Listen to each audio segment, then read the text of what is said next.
There are moments in human history when the galaxy itself seems to inhale, when every soul, every servant, every soldier senses something vast pressing against the edge of reality. That day began like that. No warning, no tremor, no omen in the warp, no prophecy whispered by psychers dying in their chains. One moment, the Astronomican burned across the void, an unbroken spear of golden light guiding a million ships through the Imperium. And then, without flicker or fade, it died. A silence deeper than the void followed. A silence so complete that navigators went blind screaming. Vox lines collapsed. Fleets stalled like heartbeats failing in slow motion. And across the length of the Imperium, from Terra's gilded towers to the starving hives of forgotten worlds, humanity understood the truth it had never dared to speak. If the Astronomican ever failed, the Imperium would die with it. If you want to explore that single impossible day, the hour when a god's light vanished, when every belief mankind clung to felt suddenly hollow, then stay with this story. Like the Imperium itself, this channel survives on the strength of those who stand beside it. If you value these long-form explorations, like, share, and subscribe, and help this signal remain alive in the dark dot. No one aboard the glorious St. Raphael learned the exact moment the Astronomican died. Not at first. The ship was a pilgrim hauler turned naval transport, a slab of reinforced adamantium, pushing through the warp with stubborn faith rather than elegance. Its corridors hummed with the usual hymns. Its bow was decorated with a cracked imperial aquila, and within its cramped navigator sanctum, Navigator Sarai Vale kept one hand on the armature of her throne, and the other near the tranquilizer flask she had not used in weeks. She had felt strange all morning. A pressure behind her eyes, as though some deeper membrane of perception were thinning. She dismissed it as exhaustion, the usual toll of steering a vessel through a storm made of souls. But then the lights flickered in ways they were not supposed to. The hymns stuttered. The warp around her shifted from a roar to something far more terrifying. Stillness. She leaned forward, three-lidded gaze piercing through layers of immaterial haze to anchor the ship to the Astronomican's light. It should have been there, blinding, golden, constant, the Emperor's beacon that had never faltered since the day Terra burned and was remade. But where the light should have been, there was only dark, not absence, not distance. A blankness so absolute her breath seized. At first she thought it was her fault, that she had gone blind, a navigator's deepest fear. She reached instinctively for the emergency auspex, fingers trembling, her mind racing through every prayer she had ever been taught to steady the sight. But the auspex confirmed it. The Astronomican was not faint, not occluded. It was gone. The ship groaned as if it felt the truth before the crew did. Sarai whispered a phrase she had never spoken aloud. "Emperor, guide me." But the warp did not respond. The darkness around her felt alive now, pressing against the sanctum's barriers like a tide of breathing shadows. She tasted metal, ozone, and a faint sweetness, like rotting fruit, the scent of war predators circling a wounded vessel. She slammed her hand on the alarm rune. "Bridge, this is Navigator Vale. We've lost the beacon. Repeat, the Astronomican has gone dark. Pull us out." There was a heartbeat of static, then the captain's horrified whisper. "That's impossible." The warp answered him with a scream. The vessel lurched violently, bulkheads bending under impossible pressure. Pilgrims in the lower decks were thrown against walls, their prayers rising into frantic sobs. Gellerfield relay stuttered as the void around the St. Raphael changed shape, no longer held back by the Emperor's glare. Sarai felt something brush her consciousness gold, curious, hungry. She forced her mind into the warp's currents, searching for any star, any flicker, any lifeline at all. Her sight found nothing but a churning black ocean. The warp had always been madness, but this was new, madness without light, on a small, starving mining world called Carthus the 11th. The same moment unfolded in miniature. The sun still rose, the wind still crawled across the frozen slag plains, but every astropath in the planetary choir collapsed at once, not from overload, not from surge, but from impact. Their minds, once tethered to the Emperor's radiance, struck a wall of silent vacuum. Some died instantly, Others lived long enough to mutter half-formed warnings about a sky with no crown of gold. Sergeant Jorlan, Mayor of the Militarum, stared upward from the trench line, where he'd spent 3 years fighting rebels. No one remembered. The dawn looked the same. The frost on his fatigues bit just as hard. But when the Vox officers tried to reach orbit, they received nothing but empty static dots, no chatter from the fleet, no coordinates, no command structure. The sky had gone mute. Mir closed his eyes and listened for the low, ever-present hum of astropathic bleed through the background psychic noise that every soldier, even the untrained, felt in their bones. But the hum was gone. The silence was physical, like pressure on the chest. It made the hairs along his arms rise. One of his privates whispered, "Sarge, is this the Emperor's wrath?" Mir shook his head, but he had no answer. Not one that would keep the boy steady. In the Mechanicus outpost on the ridge, Skitry Ranger Unit 7 to 19 conducted a sensor sweep. The data came back empty, null, 0 point. The machine spirits stuttered. The tech priests chanted corrective binaric. But each litany returned the same impossible truth. The Astronomican's signature had vanished. A senior tech priest lowered his sensor hood with trembling mechadendrites. Though he lacked human emotion, something like dread crept through his logic lines. This should not be. This must not be. But the universe had already decided otherwise. Across ship, world, shrine, and battlefield, the same realization formed inside a billion minds. The Emperor's great beacon had not dimmed it, had been extinguished. And in that first hour, as horror rippled through the Imperium like cracking ice, humanity felt the oldest fear of all, the fear of being truly, utterly alone. The alarms aboard the glorious St. Raphael just stopped once they started. They changed tone, changed cadence, but they never fell silent. Red lumen strips bathed the corridors in bloody light as crew and pilgrims alike stumbled through the shaking decks, clutching relics and handrails with equal desperation. Somewhere near the prow, a statue of the Emperor toppled from its niche and shattered, its golden-painted face breaking cleanly down the center. No one stopped to gather the pieces. In the navigator's sanctum, Sarai Vale tasted blood. It ran from her nose in a thin, steady line, dripping onto the runes inlaid along her throne's armrests.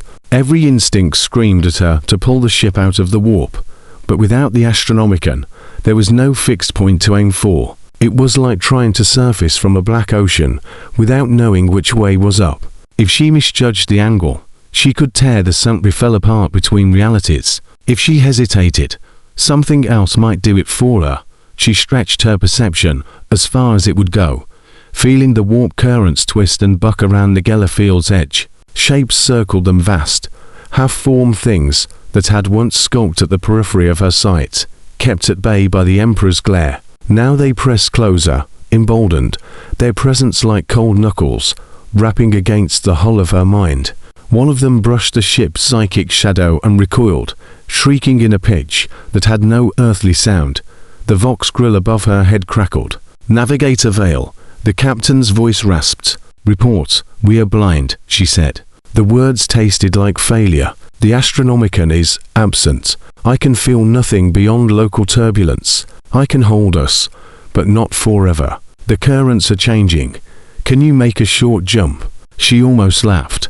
A short jump to where? When there was no star to call home. If I attempt translation now, we may emerge inside a star. Or not emerge at all. There was silence on the line. Then a low curse cut off halfway, as if someone had remembered how many ears were listening. When the captain spoke again, his tone had taken on the brittle calm of a man past the threshold of fear. "Do what you can to keep them away from us," he said. "We'll keep the Gellerfield stable as long as the reactors hold. Emperor be with you." She wanted to scream that he was not, that if the Astronomican was truly gone, then either something had ripped the Emperor from his throne, or his light had been extinguished, or worse, that nothing at all had changed on Terra, and yet the beacon had still gone out. Instead, she closed her eyes and sank deeper into the warp, wrapping her consciousness around the St. Raphael like a shroud. The creatures prowling outside the field pressed again, testing. One whispered to her in a voice like her own, promising sight, warmth, meaning. If she would only open herself a fraction wider. For a heartbeat. She almost did. Instinct and terror collided behind her eyes. Then she clamped down so hard, she felt something in her head tear. The whisper cut off mid-syllable, replaced by a howl that reverberated through the sanctum's walls. Metal groaned in sympathy. On Carthage, the wind picked up.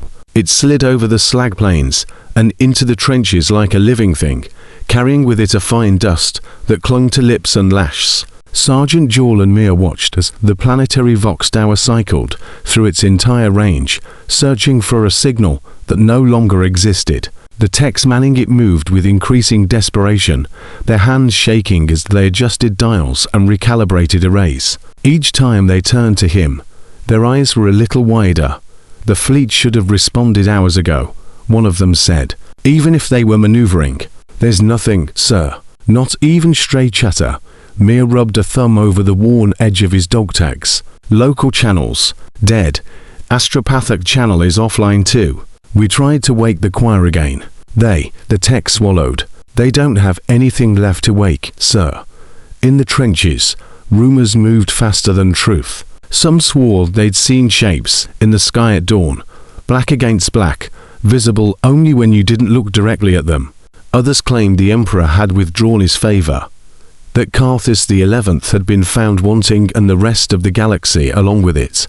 A few, quieter than the rest, suggested something worse, that the Emperor himself had fallen, and the Astronomican's death was the first sign of the Imperium's end. Mia listened to them all and said nothing. Command had not released a statement. The local governor had sealed himself inside his hab-spire. The only orders that had come down were simple, and terrible in their simplicity. Maintain positions. Conserve munitions. Await further instruction. From who? One of his corporals muttered. To low foremost to hear. The sky. Mia pretended he hadn't in the Mechanicus outpost. The tech priests had given up on denial.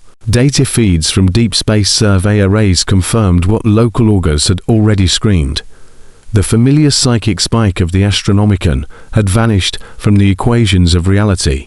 One Magos stood before a wall of cascading code, watching the gap where the beacon's value had once burned like a sun. His binhuric recitations faltered. "We must assume malfunction," an underling chanted. "Core disruption within the Astronomican apparatus. Repair will be enacted. The Omnissiah's pattern cannot fail. Cannot." The Magos repeated mechanically. Then, more softly, in a tone not meant for external auditors, and yet it has. In the red-lit forge below, Skitry Ranger Unit 7 to 19 received a new directive. Connection lost to segmentum-wide data link. Local resource autonomy activated. Primary objective, defend assets. Secondary objective, observe anomalies. Report if possible. The fact that report had dropped to secondary made something like unease simmer deep in their machine-augmented minds. Orders had always come from above. Now the above had gone quiet.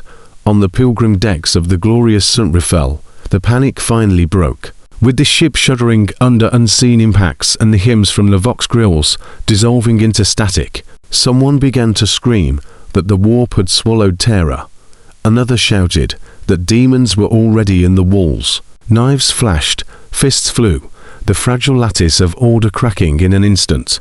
A confessor tried to raise his voice above the chaos, holding his aquila high, but when the lumen strips flickered and went out, his words dissolved into the same animal terror as everyone else's. For a moment, in that lightless press of bodies, Sarai felt all of them at once, every fear, every desperate prayer, every accusation hurled at a god who could not answer.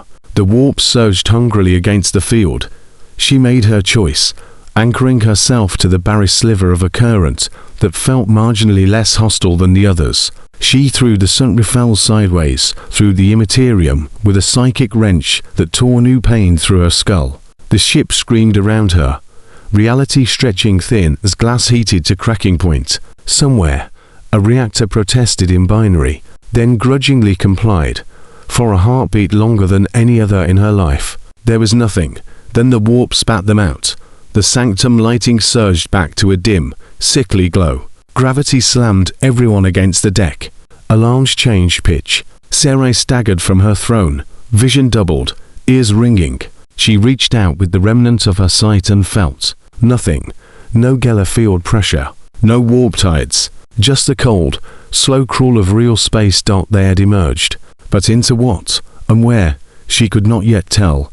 On Carthage as the second day of silence began, a new sound rolled across the trenches, a low, distant rumble that did not belong to weather or artillery. Men looked up from their ration tins and their repairs, squinting at the horizon. The sky remained the same colorless smear as always, but the sound continued, steady.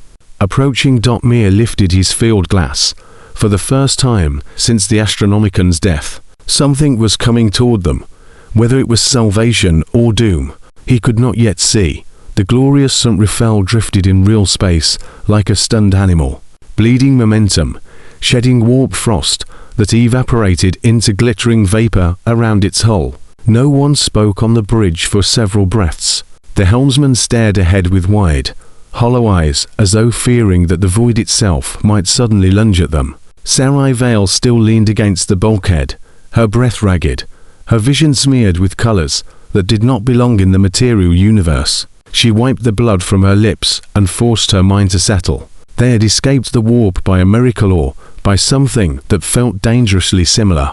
Status, the captain demanded, his voice rough, but anchored by the authority of a man who had never allowed fear to outrank duty. The Auspex officer swallowed. We are in real space.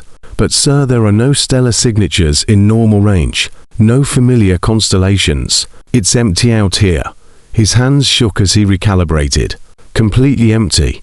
A coldness settled in Sarai's chest. Even a blind jump should have landed them somewhere known, somewhere charted by human vessels, or Xeno's threats, or at least the shadows of forgotten expansion routes. But the void outside the St. Raphael shimmered with a distance, so absolute it seemed newly born. Navigator Vale, the captain said, turning toward her. What happened? Sarai steadied herself on the throne's arm. I tore us out. There was no vector to aim for, no reference point. We escaped the warp because something allowed us to, not because I guided us. She hesitated. Something was watching. No one responded, not because they doubted her, but because every soul aboard had felt something in those final seconds. A pressure, a presence, a hunger. Before the captain could respond, the Vox station crackled. Incoming object detected. No transponder, no Vox return. Closing at sublight velocity. The bridge crew snapped into motion. Range 70,000 kilometers and descending. Visual. The hololithic display flickered, then resolved into an image that made the captain's face pale. It was a ship, or what had once been one. Its hull was torn open like a carcass, drifting in a slow, unnatural spin. Entire sections were missing, as though something massive had taken bites from it. The weapons banks were cold, the running lights were dead, yet it approached with eerie stability, driven by no discernible propulsion. Emperor, someone whispered. What is keeping it moving? Sarai's sight flared with instinctive resistance. Threads of warp resonance clung to the derelict like cobwebs. It's been adrift in the warp, she said quietly. Something pushed it out with us. The captain exhaled once, shakily. Prepare boarding teams. If there are survivors, sir, the Vox officer cut in, her voice suddenly small. There's movement on the derelict. The hololith magnified. Figures drifted inside the torn hull, their bodies limp and skeletal, armor fractured, limbs floating loose. They weren't alive. They weren't even intact. But they moved, not falling, not tumbling, gliding along vectors that didn't align with inertia. Something guided them. No boarding, the captain said. No contact. Pull us back to safe distance. But even as he spoke, the derelict changed course. Slowly, deliberately. It angled toward the St. Raphael. Sire, it's responding to us. No, Sarai whispered. It's reacting to the absence of the Astronomican. The warp predators are blind, without the beacon's glare. Everything they once avoided, they now seek. Panic threatened to unravel the bridge, but the captain forced his voice steady. Throttle to full burn. Get us away from that thing. Engines roared to life. The derelict continued drifting inexorably forward. Sarai felt something inside the warp touch her mind, curiosity mixed with starvation. Not a demon, not a consciousness, something simpler, more ancient. The kind of creature that once hid from the Emperor's light like animals flee fire. Now it hunted the dark. She slammed shut every psychic aperture she possessed, until her mind felt like a clenched fist. Cut engines. She snapped. The captain stared. Why? It's following our motion. Stop, and it will lose the trail. Trust Ward with survival in his eyes. Then he nodded. Cut engines. The ship lurched as power died. The derelict drifted past silently, its hollowed corpse gliding so close Sarai could swear she heard something brushing against the hull like fingers trailing along metal. When it finally moved off into the void, the crew released a collective breath. They were alive, for now. On Carthus the sound Mia had heard grew louder. Soldiers pressed against the trench's firing step, staring across the plains. The horizon trembled, dust pluming upward in a long, unbroken line. A column, vehicles, hundreds of them, all painted in the ochre and grey of the Ostra Militarum. Their formation was loose, battered, more refugee flight than regimented march. Engines backfired, treads ground against ice, and on the lead chimera, someone waved a torn Imperial flag like a rallying point. Mia's corporal squinted. Which regiment is that? They're not locals. They're not answering identification signals, Mia replied, as the column approached. The truth became clear. They were survivors. The first officer to dismount pale. While I stumbled toward Mia. The warp storms, he gasped. They swallowed the convoy. Ships vanished. Worlds went silent. We followed the only signal we could find. What signal? Mia asked. The officer stared at him with something like awe. None, he said. We followed the only light still visible when the sky went black. Mia frowned. But the Astronomican is gone. That's just it, the officer whispered. It wasn't the Astronomican. The wind picked up again, thin, high, carrying a faint, low hum across the ice. Something was shining in the northern sky. Something faint, something new, something that shouldn't exist. Mia felt it like pressure along his spine, across the galaxy. The whisper repeated itself. The dark is not empty. The hum that drifted across the frozen plains of Carthus the 11th did not belong to any machine the Ostra Militarum had ever fielded. It was too constant, too even, too perfectly pitched to be the failing whine of a reactor or the strange churn of old engines. It vibrated in bone rather than air, a low resonance that carried no meaning and yet felt like memory. Sergeant Jorlan Mia watched the sky with a stillness he usually reserved for incoming artillery. But this was different. This sound did not warn. It beckoned. The refugees from the shattered convoy huddled near their battered vehicles, waiting for orders that never came. The officer who had approached Mia, Lieutenant Vorik Hale, according to the fill-stained patch of his flak coat, kept glancing at the northern horizon as if expecting something to rise from behind the distant jagged cliffs. He looked as if he had not slept in days, though Mia suspected sleep had become something rare for all of them now. Mia lowered his field glass. Tell me exactly what you saw. Hal swallowed, breath forming thin mist in the air. Not saw, felt. When the Astronomican went out, everything went dark at once. Warp storms surged. Our escort frigates vanished. Headquarters Vox went dead. We were stranded with half our fuel reserves and barely enough ammunition to defend ourselves against our own fear. Mia waited.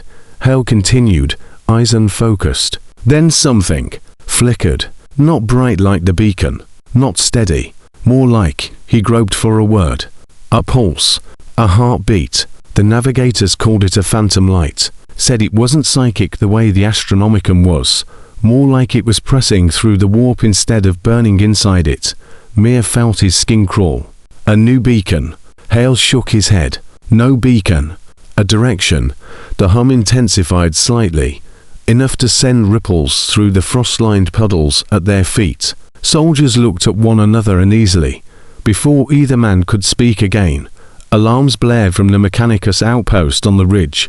Red lights danced across the distant ferrocrete walls. A servitor-mounted auspex arrays spun toward the northern sky. Mir barked for his squad to follow and ran toward the ridge, boots crunching in the frost.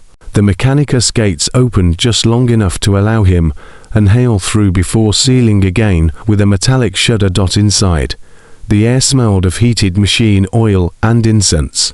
Tech priests rushed between consoles, chittering binaric prayers in frantic tones. Data streams cascaded across hololithic screens, flickering unstable patterns that made Mir's eyes ache. Magos Lathriel, a skeletal figure wrapped in a lattice of cables and augmetic limbs, turned toward them. His mechadendrites twitched like anxious fingers. The anomaly is intensifying. Local sensors detect a resonance, not aligned with any known warp frequency. It manifests in physical vibration. Interpretation parameters incomplete. Mir stepped closer. Can you locate the source? A mechadendrite pointed toward a screen showing a crude directional arrow. Vector heading, due north. Estimated distance, beyond auspex range. The signal repeats at irregular intervals, but remains stable in amplitude.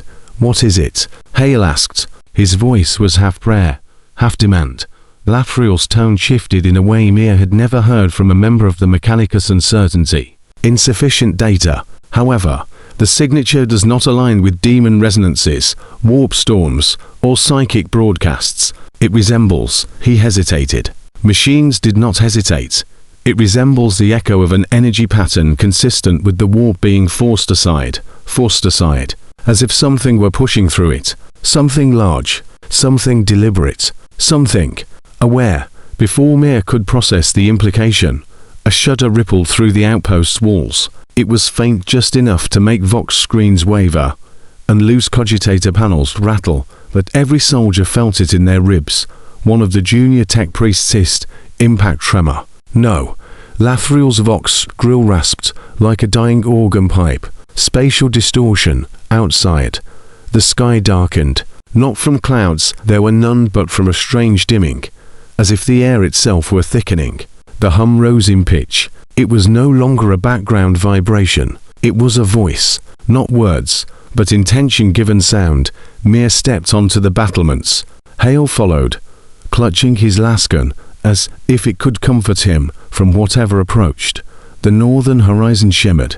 A distortion rippled across it, like heat rising from stone. Then slowly, impossibly, a line of faint, ghostly light appeared above the cliffs. It flickered, then steadied, then flickered again. It was not the gold of the Astronomican. It was pale, almost silver blue, like starlight seen through water. A soldier whispered behind Mir, "Emperor, protect us." But Mir, for the first time in his life, felt the prayer fail before it reached his tongue. Whatever approached was not a blessing. It was not wrath. It was not anything Terran's scriptures had prepared them for. Movement. Hale shouted. Multiple contacts. Figures emerged from the darkening air, humanoid silhouettes at first, then clearer, sharper.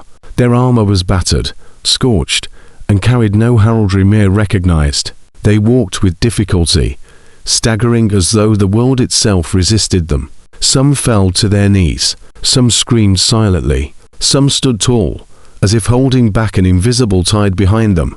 But it was the last figure that froze Mir's breath. Tall, armored, cloaked in shimmering residue of warp frost still melting from its form. A helm shaped like a warrior of ancient myth. It looked at them all through them with eyes that glowed not with gold, nor fire, but with the same pale, impossible light that had torn through the northern sky. Hale whispered, trembling, "Sergeant, what is that?" Mir could not answer, because deep in his bones, he already knew. This was not a survivor, not a soldier, not anything the Imperium had language for. This was something pulled across the galaxy when the Astronomican died, something that had followed the dark. The day the Astronomican went dark, terror did not scream. Terror endured. It had survived War Masters, Xeno's invasions, heresy, famine, plagues, and 10,000 years of fear carved into its bedrock. But when the beacon failed, a silence fell over the cradle of humanity, unlike anything in recorded memory. The Adeptus Astronomica felt it first not as loss, but as mortal injury. Within the vaulted sanctum, beneath the imperial palace, thousands of psykers sat strapped to thrones of cold gold. Their eyes burned with the effort of maintaining a flame already guttering centuries before their birth. For a moment they felt the Emperor's light flicker, as they always did when storms pressed too close. But then the flicker became a blink. Then the blink became nothing. And then, like a candle snuffed the psychic torrent they had channeled their whole lives ceased. The scream rose as one. A chorus of minds severed. Custodians stormed the sanctum instantly, but there was nothing to kill and nothing to save. Many psykers died where they sat, their bodies collapsing into stillness as if freed from a burden too heavy to release gently. Others lived, but their minds were shattered, their mouths uttering only fragments of visions that meant nothing to mortal comprehension. Above them, in the palace's upper levels, the High Lords gathered in the Hall of Judgment. The great stained glass windows that once bathed the chamber in golden radiance now seemed cold, muted. The ecclesiarch clutched his staff so tightly his knuckles blanched. The master of the administratum spoke without breath between sentences, drowning panic with bureaucracy. The fabricator general's vox emitter stuttered, from the strain of relaying data, to contradictory to trust. Only two figures stood unmoved by the rising storm of fear. Trajan Valeris, Captain General of the Adeptus Custodes, Robert Guilliman, Primarch of the 13th Legion. Guilliman had been summoned within moments of the beacon's collapse, and though he arrived armored and prepared for war, he entered the chamber like a man walking through a memory he wished he could burn. The Astronomican has failed, the Grand Provost Marshal said, stating the obvious, because no one else dared. All astropathic communication is gone. Segmentum command networks have collapsed.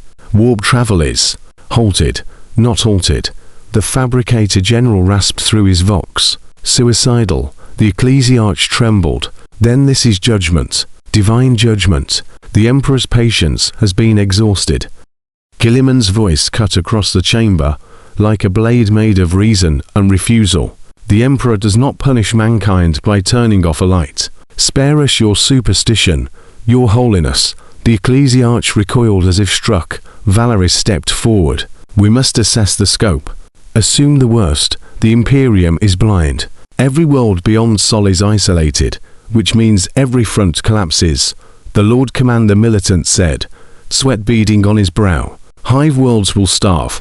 Forged worlds will drain their stores dry. A single Orkwog could carve a path through entire sectors before terror even learns they exist, unless, the Chancellor of the Estate Imperium whispered, our enemies learned first. A chill swept the chamber. For 10,000 years, the Astronomican had been more than a light. It had been a barrier, a glare that demons could not pierce easily. A column of stability hammered into an ocean made of nightmares. With it gone, the warp was not merely unlit, it was freed. Have we received any reports? Guilliman asked. The answer came from a hooded figure at the far end of the chamber. A silent astropath, escorted by two custodians, leaned heavily on a staff carved with sigils of protection. Her eyes were blank white, tears of blood dried on her cheeks. No message, she said softly. But something touches the edges of our perception. Not a beacon, not a call, an impression. What impression? Guilliman asked. She trembled. Her fingers tightened on the staff. A shape moving in the dark, not hostile, not benevolent, searching, as if the warp itself is being parted by something. The High Lords erupted in panic, shouting speculation, accusations, harasses wrapped in fear. Guilliman ignored them. He stared at the astropath with the weight of a man who had carried a galaxy before, and knew he might have to do it again. Is it the Emperor? He asked quietly. Her voice cracked. If it is, my lord, he is not as he was. The words struck the room silent, not because they were blasphemy. Terror had heard worse, but because they frightened everyone more than silence could. Valeris stepped beside Guilliman, speaking low. If something stirs in the warp, we must assume the Golden Throne is failing. Guilliman did not look away from the astropath. Or changing. Explain. Valeris said. I cannot, Guilliman replied. But if the Astronomican is gone, then either the Emperor has withdrawn his light, Or he's reaching in another direction. Valeris's gaze hardened. We must descend to the throne. Guilliman nodded. In the chamber behind them, the High Lords continued shouting, voices breaking under the strain of impending collapse. But Guilliman and Valeris had already turned away. They moved through the shadowed corridors of the palace with an urgency that no herald could command. For the first time since his resurrection, Guilliman felt something he had not allowed himself in centuries. Not fear. Expectation. As if the galaxy were holding its breath. As if something waited below the palace, beneath the stone, beneath the gilded saints, beneath the countless dead who had given their lives to keep the machinery running. Something ancient, something silent, something awake. And if the Astronomican's light had died, perhaps this awakening had taken its place. The descent into the heart of the Imperial Palace was not a journey so much as a surrender. Guilliman had walked these halls before, but never under a sky without the Astronomican's glow. Even here, beneath kilometers of stone and sanctified steel, he felt the absence like a wound in the air. The lift shuddered as they plunged downward, guided by engine spirits that murmured anxiously through the cogitator housings. Valeris stood silent beside him, a statue wrought in gold and vigilance, his expression unreadable behind the helmed grandeur of the CUSTODES. As they descended, the chanting began, at first faint, rising from below like the dream of a distant storm. Then louder, thousands of voices reciting litanies so old they predated most civilizations still surviving in the galaxy. These were the keepers of the throne, the tech priests and choir serfs who lived and died within the shadow of the Emperor's machine. Their hymns were constant, never allowed to falter. But now Guilliman felt hesitation in them, a tremble, a question. Even the faithful knew something had changed. When the lift opened, the heat struck them like a furnace. Steam drifted through vast arches carved with images of the Emperor's triumphs, each now dimmed by soot that no servitor had cleaned since the beacon's failure. Rows of robed adepts knelt in endless formation, their foreheads pressed to the ground, their voices cracked from continuous prayer. Valeris moved through them without hesitation. Guilliman, though accustomed to reverence, felt an unfamiliar pressure in his chest. At the base of the throne's antechamber waited a figure of immense authority. Archmagos Prime Selvik Thane, master of the Astronomican's machinery. His face was more metal than flesh, eyes glowing with harsh red irises. Lord Guilliman, Thane rasped, the throne maintains physical stability, but the psychic aperture is alteration beyond measured parameters. Even binhuric logic cannot pass its deviation. Guilliman stepped closer. Is the Emperor alive? Thane's mechadendrites twitched. The Emperor indoors, but entrance is not constancy. Valeris's gaze sharpened. Speak plainly. Thane hesitated, the hesitation of a machine forced into metaphor. The throne no longer channels outward projection. The flow is reversed. Guilliman felt the floor shift beneath the weight of the words. Reversed, meaning, the psychic current now folds inward, as if drawing something in, rather than radiating outward. Every interpretation clawed at him. None were safe. Before he could demand more, the massive gates of the throne room began to open. Gold plates thicker than tank armor parted with a groan that reverberated through bone. Light spilled through the widening gap, not golden as it had been for millennia, but pale and cold, bright enough to cut shadows into trembling shapes across the walls. Guilliman breathed once, deeply, as he stepped inside. The golden throne dominated the chamber like a mountain fused from gold, bone, and the machinery of a forgotten age. Tubes writhed with viscous fluids, cables thicker than a man's torso pulsed like arteries.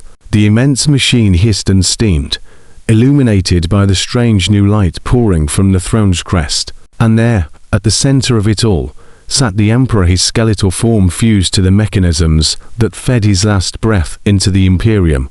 For the first time since his rebirth, Guilliman felt something break inside him.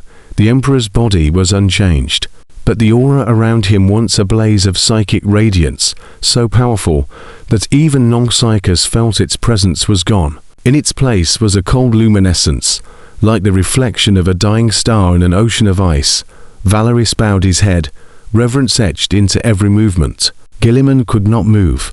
He stepped forward until he stood at the edge of the dais. His voice was low, cracking in ways he rarely allowed. "Father, what have you done?" For a moment, there was no sound but the hiss of the throne's mechanisms. Then the light changed. A ripple, subtle but unmistakable, passed across the chamber. Guilliman felt it not on his skin, but deep within the marrow of his bones.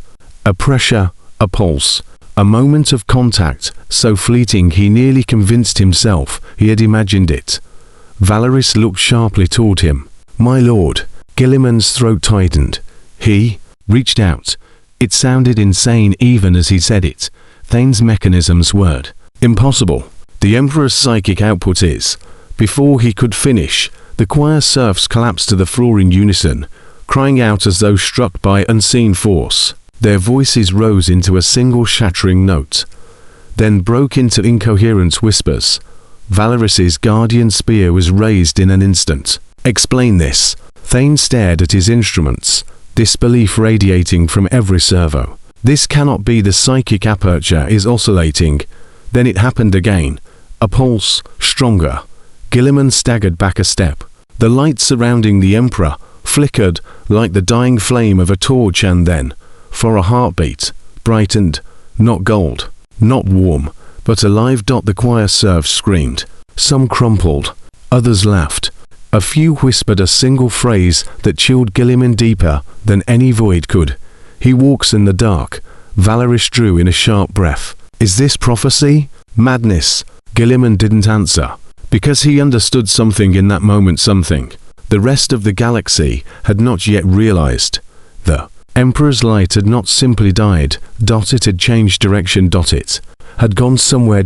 And something, whatever it was now returning. Word of the Emperor's altered light did not leave. Terror by astropathic message. No such thing was possible anymore. It spread instead through rumor, through trembling lips and shaken voices, echoing down the marble corridors of the Imperial Palace and into the dusty archives, where scribes copied every whisper as if it were scripture. In a galaxy suddenly severed from itself, rumor became the only currency that mattered. Some claimed the Emperor had withdrawn his light to punish the wicked. Others insisted he had poured the Astronomican inward, drawing it into some hidden chamber of his mind where battles older than the Imperium itself raged on.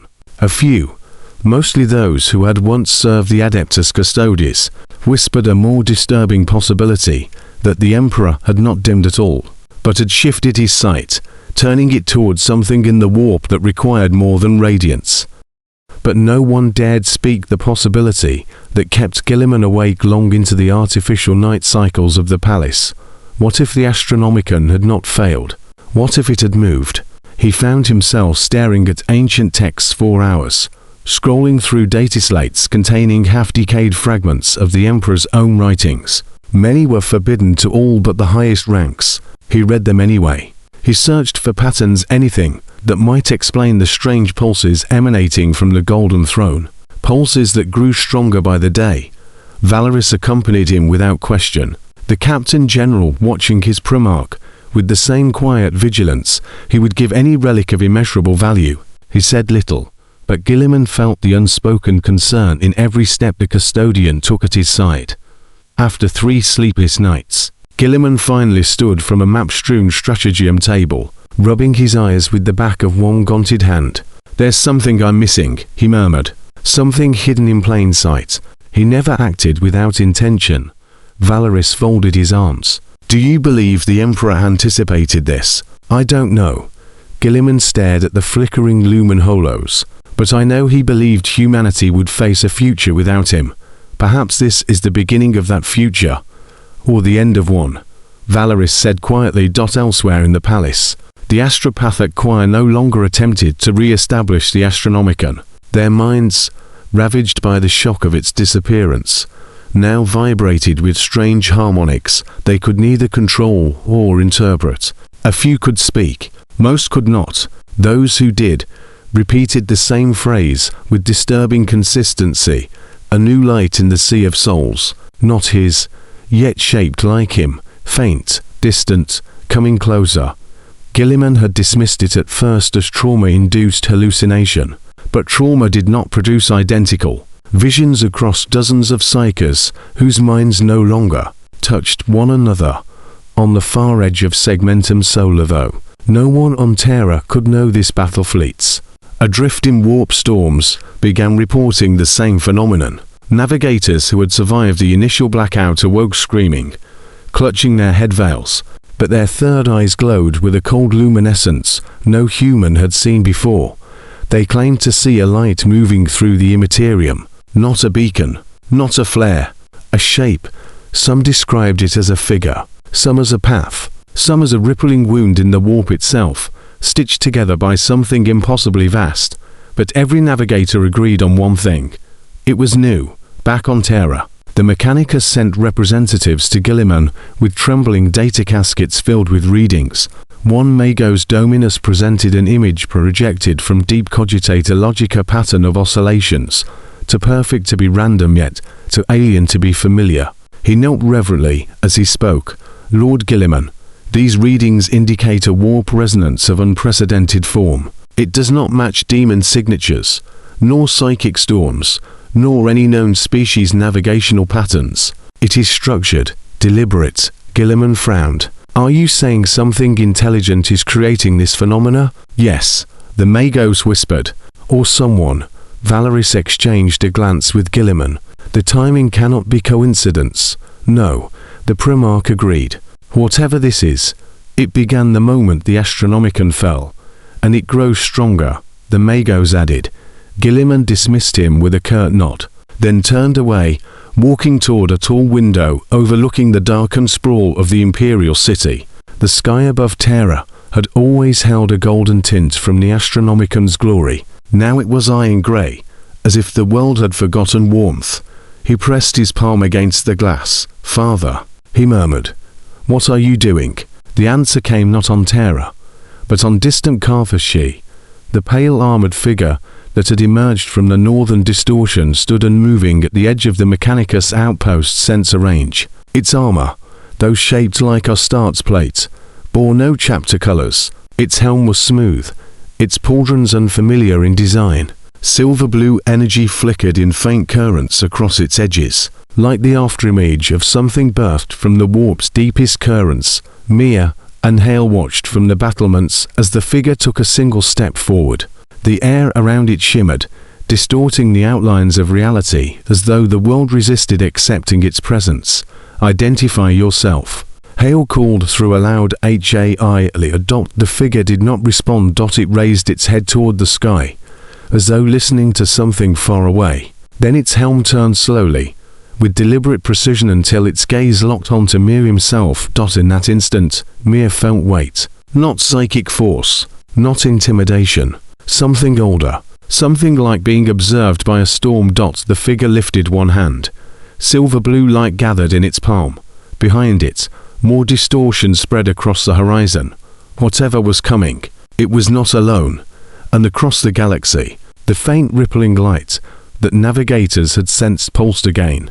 Closer, stronger, awakening. The light swelling in the stranger's palm was not like the radiant gold of the Astronomican, nor the malevolent glare of Warpborne entities. It was soft, almost hesitant, flickering with a rhythm that reminded Mir disturbingly of breath. The Mechanicus outpost's battlements glowed faintly in its reflection, casting the steel in shifting tones of silver blue. Every soldier along the ridge stood transfixed, lasguns half-raised but forgotten, as if they all knew instinctively that firing on this being would be as useful as shouting at a collapsing star. Lieutenant Hale broke first. Sergeant, he whispered, if that thing means to kill us, we won't even feel it. Mir didn't respond. The figure before them radiated no hostility, no obvious intent, only presence. It was as if it waited for something, or someone, to recognize it. The distortion behind it thickened, spilling across the horizon like a curtain made of liquid crystal, rippling inward toward Carthus. The figure took another step forward. Its movement was slow, deliberate, and heavy with the sense of something immense pressing through it, like the being was an anchor holding open a door that wasn't meant for mortal eyes. Then, it spoke, not through Vox, not through sound.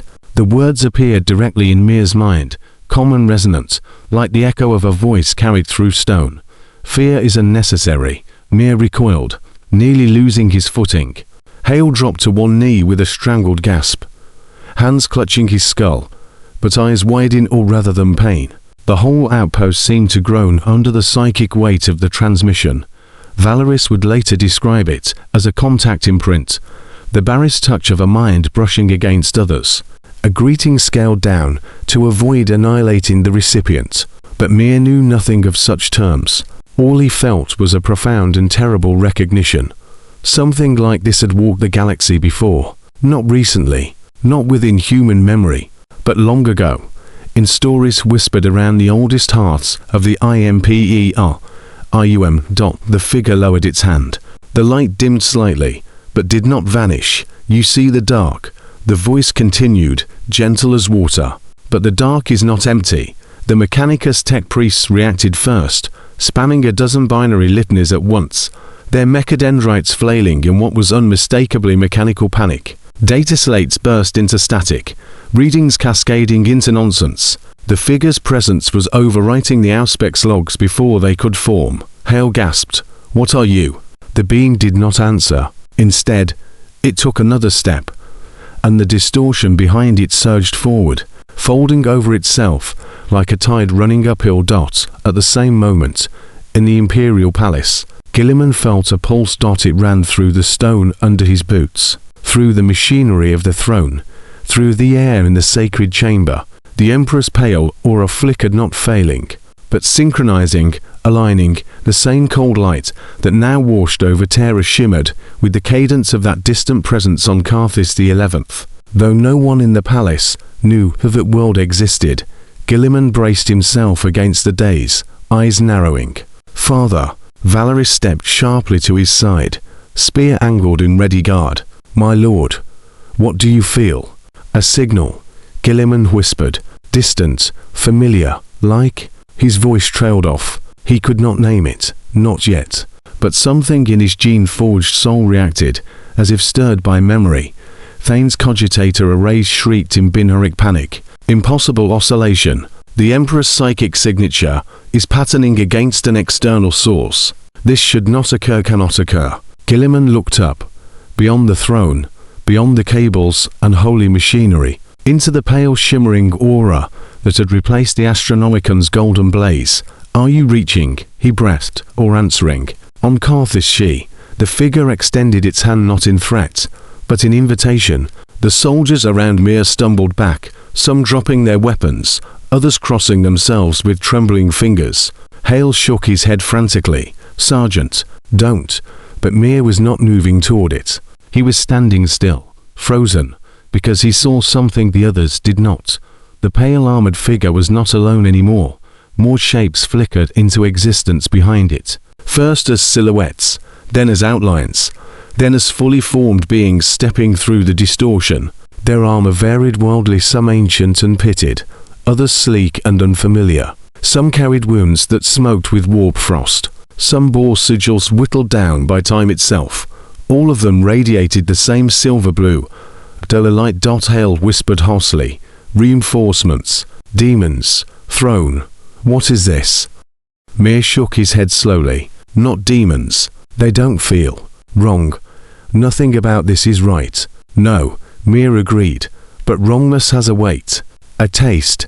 These things feel like the space between breaths." The figure closest to them turned its helm slightly, as if studying the two guardsmen. Mir felt its attention like a cool wind. Then the lead figure spoke again.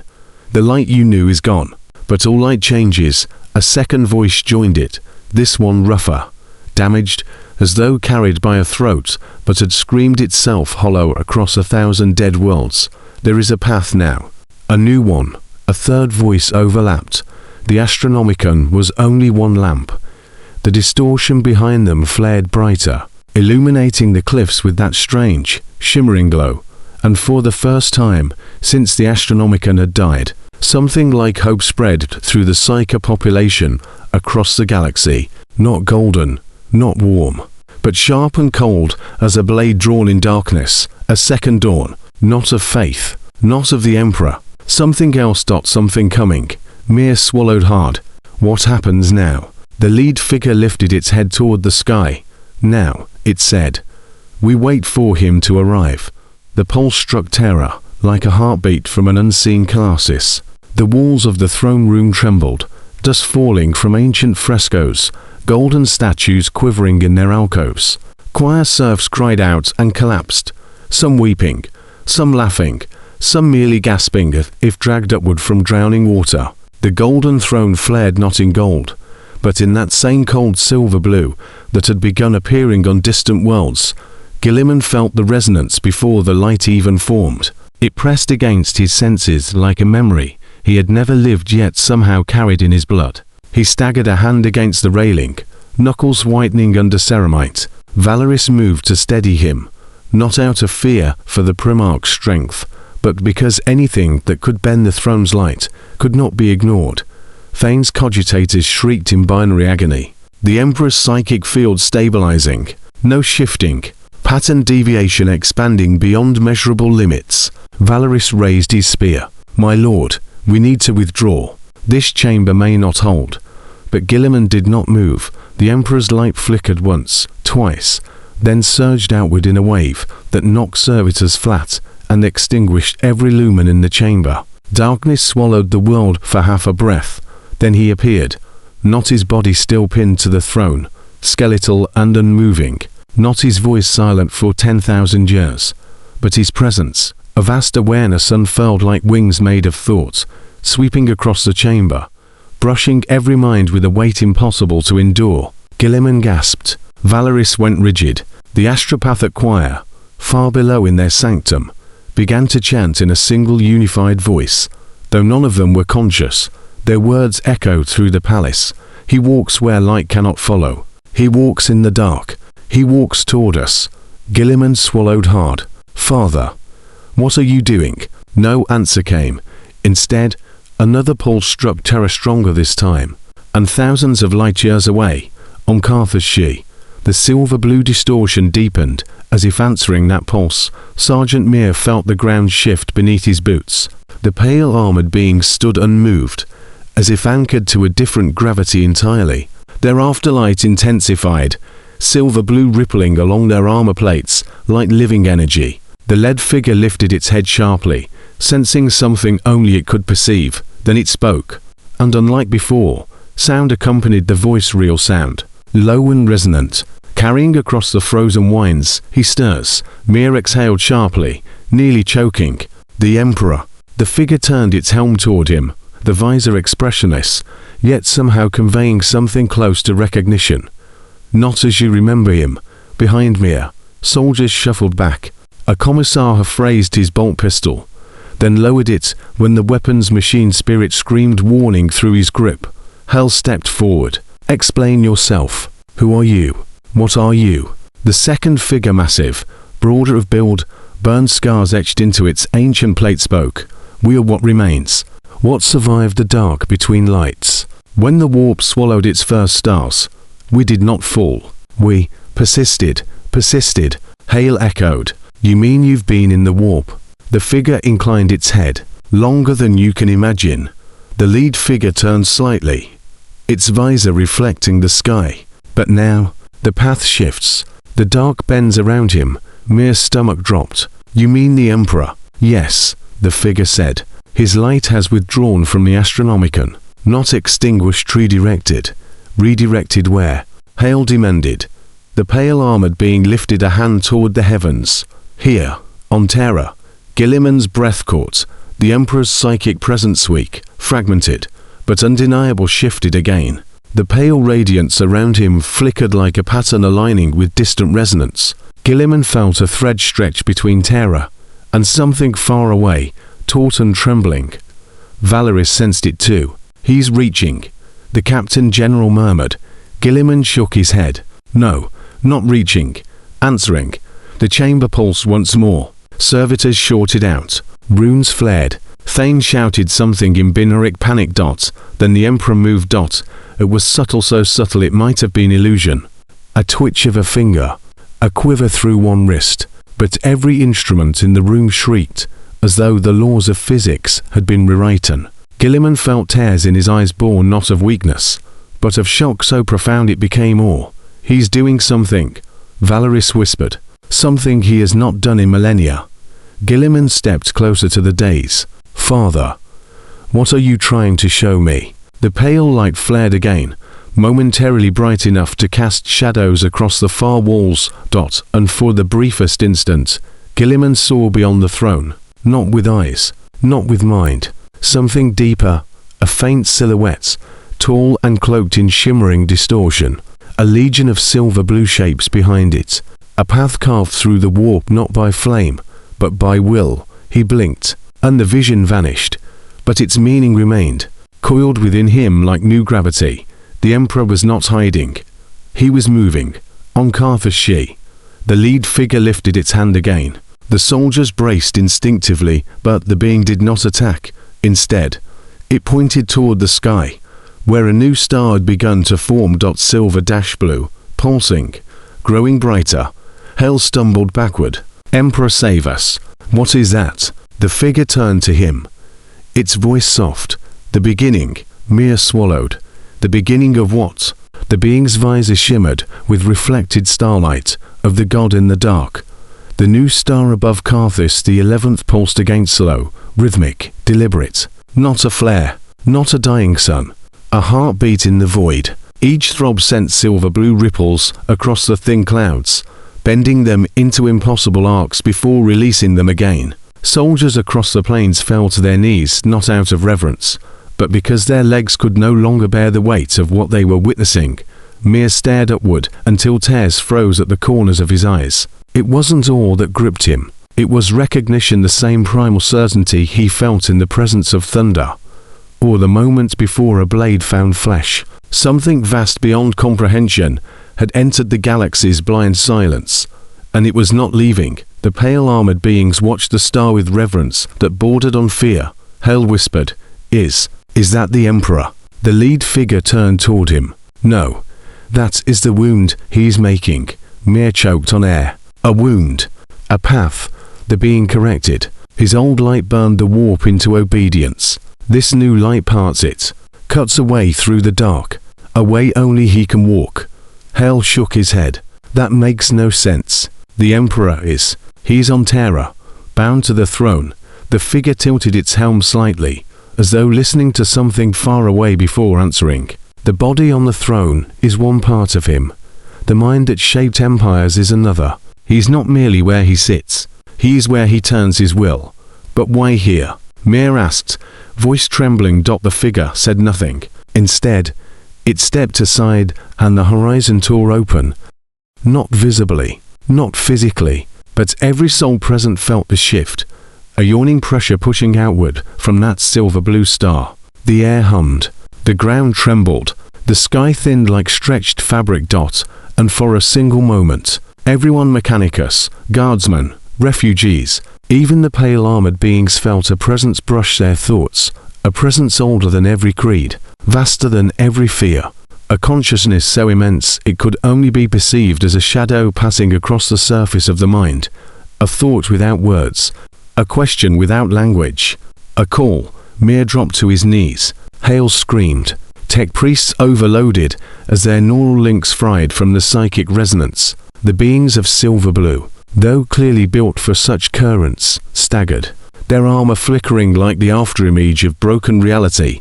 The star pulsed again. On Terra, the golden throne shuddered with enough force to crack its days.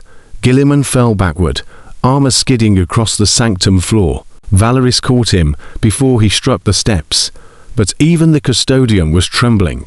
The Emperor's aura, once steady, once blazing, flared so brightly that the chamber filled with a cold, crystalline brilliance that made gold seem dim. Thane screamed orders to servitors who could no longer hear him. Runes burst from their housings. Cables snapped. Coolant sprayed in hissing jets across the chamber. But all of it, the machinery, the heat, the thunder of failing systems, felt distant. The Emperor's presence eclipsed everything. Gilliman rose to one knee, staring up at the throne. "Father," he whispered, "what have you found?" The Emperor did not answer with words, A beam of silver-blue radiance shot upward from the throne, piercing the vaulted ceiling, the palace above, the polluted sky beyond, and streaking toward the void. It was not a beacon. It was a lance, a tearing line of will and direction, a path. Guilliman stumbled to his feet. He's opening something. Valeris steadied him, eyes blazing. Or someone is opening it for him, the astropathic choir, in their sanctum far below, convulsed as one, and began chanting a new phrase one no human had ever heard, yet somehow understood. He enters the dark to drag the light behind him. Guilliman felt his breath catch. The Emperor was not dying. He was not withdrawing.